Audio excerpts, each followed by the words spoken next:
Hello and welcome back to the Project Hercules Diaries, where we attempt to answer the question, how do you drill a skull or any object really which isn't dimensionally symmetrical in such a way that when you screw it onto a gear shaft it is straight, because you don't want to be looking at a dead straight gear stick and the skull is off to one side or off to the other side or tilting up at the sky or tilting backwards.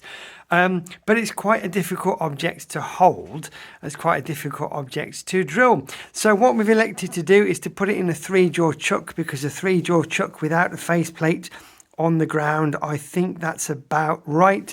You can adjust the forwards to backwards and you can adjust the side to side, and I think that's about straight and level. So with the following wind, if we drill it up from the bottom, we should be able to drill centrally by eye, and that should look really nice on top of the gear stick.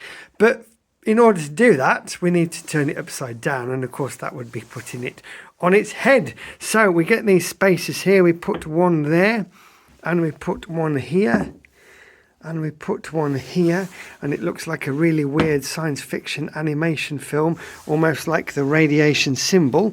And then we make sure we've got clearance so we can put it upside down and drill it from the bottom. Then we can tap it and see how it looks on the gear stick. So that's what we're going to do now, and when it's been drilled and tapped and fitted in situ, we'll see how it looks.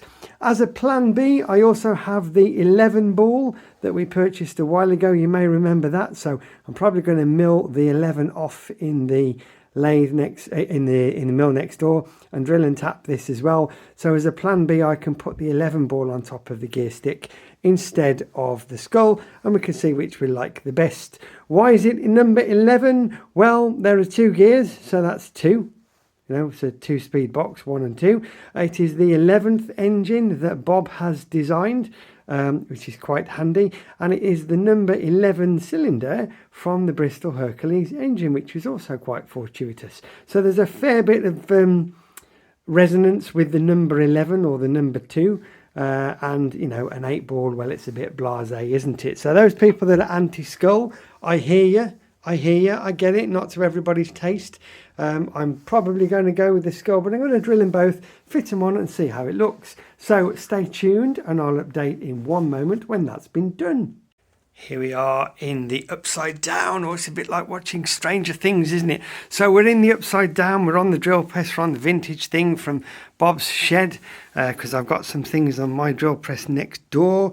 That's looking down into the neck of the skull, and I need to decide whether to drill it exactly in the centre of this or whether to drill it slightly offset and in the centre of the neck, or perhaps split the difference. I don't think a chuck will fit in this bit here, so I might have to use a longer drill, and there's a risk that that will wander. Yeah, it's all to play for at the moment, but I'm about to do some setting up and drilling, and we'll see how it looks shortly. Well, there we go. One load of swarf, one removed head with a hole up its chuff that's been tapped, and a bit of a spot face cutter on the end of it as well, just to leave a bit of room for a washer so I can shim it out so it sits straight, or perhaps put a lock nut on if I want to. Pilot stern, it's not very deep, but it's deep enough. I'm going to drop it on the stick now and see how it looks. Fingers crossed. I'd say that's pretty straight. What do you think? Yep. Got the gear. As usual, thank you for watching. More updates will follow.